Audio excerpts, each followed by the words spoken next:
இங்க நீங்க கொடுக்கின்ற ஆரவாரம் மகிழ்ச்சி திரு ஸ்டாலின் பார்த்துக்கிட்டு இருப்பார், நேரலையில் பார்த்துக்கிட்டு இருப்பார். இன்னைக்கு திருப்பூர்ல பேசியிருக்கார். அதிமுக பொதுச் செயலாளர் எடப்பாடி பழனிசாமி பஸ் எடுத்துக்கிட்டு புறப்பட்டு இருக்காருன்னு.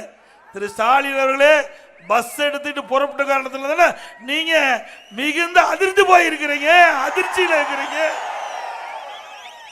இத பார்த்தா மீண்டும் அவர் ஹாஸ்பிட்டலுக்கு போனாலும் போயிடுவார்.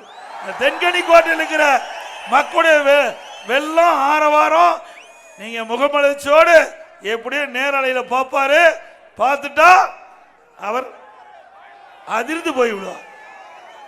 திரு ஸ்டாலின் எப்பொழுது பார்த்தாலும் பேசுகிறார். திராவிட முன்னேற்ற கழக தலைமையில் அமைக்கப்பட்ட கூட்டணி பலம் வாய்ந்த கூட்டணி என்று பேசிக் கொண்டிருக்கின்றார். திரு ஸ்டாலின் அவர்களே, நீங்கள் கூட்டணி பலம் பலம் என்று சொல்லிக் கொண்டிருக்கின்றீர்கள். எங்களுடைய கூட்டணி பலம் வாய்ந்த கூட்டணி என்பதற்கு மக்களே சாட்சி, இங்க இருக்கின்ற மக்களே சாட்சி.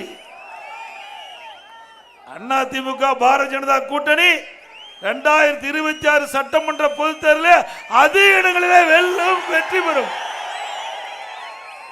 திரு ஸ்டாலின் கூட்டணியை நம்பி இருக்கின்றார். அனைத்து இந்திய அண்ணா திராவிட முன்னேற்ற கழகம் பாரதிய ஜனதா கூட்டணி மக்களை நம்பி இருக்கின்றது. ஸ்டாலின் போற பக்கமெல்லாம் பரப்புரை ஆற்றுகின்ற பொழுது, கூட்டத்தில் பேசுகின்ற பொழுது 2026 சட்டமன்ற பொதுத் தேர்தலில் திமுக 200 இடங்களில் வெற்றி பெறும் என்று பொய்யா பேசிக் கொண்டிருக்கின்றார். திரு ஸ்டாலின் அவர்களே, இவ்வளவு பெரிய கூட்டத்தை பார்த்துமா நீங்கள் தொடர்ந்து பேசிக் கொண்டிருக்கின்றீர்கள்? அனைத்து இந்திய அண்ணா திராவிட முன்னேற்ற கழகம் பாரதிய ஜனதா கூட்டணி 2026 சட்டமன்ற பொதுத் தேர்தலில் 210 இடங்களிலே வெல்லும், வெற்றி பெறும். இன்றைக்கு மத்தியில் இருக்கின்ற அரசு, மாநில அரசு இரண்டும் ஒன்றாக இணைந்து மிக சிறந்த திட்டங்களை அதிமுக ஆட்சி இருக்கும்போது செயல்படுத்தினோம். 2021 2016 2021 வரை 5 ஆண்டு காலம், 2011 2016 5 ஆண்டு, 2011 2021 வரை அனைத்து இந்திய அண்ணா திராவிட முன்னேற்ற கழகம் அற்புதமான ஆட்சியை தமிழ்நாட்டு மக்களுக்கு தந்திருக்கு. மத்தியிலே பாரதிய ஜனதா ஆட்சி 10 ஆண்டு நிறைவு பெற்று மீண்டும் ஆட்சிக்கு வந்திருக்குது மக்கள் செல்வக்கோட. ஆக அனைத்து இந்திய அண்ணா திராவிட முன்னேற்ற கழகம் ஆட்சி கண்ட பொழுது மத்தியிலே நிறைய திட்டங்களை வாரி வழங்கினார்கள். தமிழகம் ஏற்றம் பெற்றது.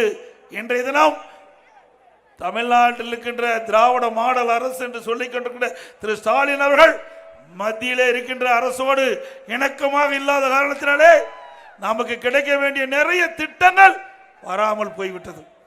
இன்றைக்கு ஒரு இணக்கமான சூழ்நிலை இருந்தால் நிறைய திட்டங்களை கொண்டு வந்திருக்கலாம். நான் ஏற்கனவே பல கூட்டத்தில் பேசியிருக்கின்றேன். தேர்தல் வருகின்ற பொழுது கருத்து வேறுபாடு இருக்கும், கட்சியிலே எதிர்த்து போட்டியிடுகின்ற பொழுது தேர்தல் முடிந்த பிறகு தேர்ந்தெடுக்கப்பட்ட மக்களுக்கு நன்மை செய்ய வேண்டும். மத்தியிலே யார் ஆட்சியில் இருக்கிறார் என்று பார்க்க கூடாது.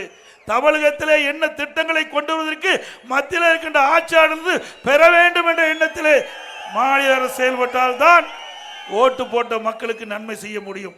ஆனால் கடந்த 4 ஆண்டு காலமாக மத்தியிலே இணக்கமாக இந்த அரசு இல்லாத காரணத்தினாலே நமக்கு கிடைக்க வேண்டிய நன்மைகள் அத்தனையும் பால்பட்டு விட்டது.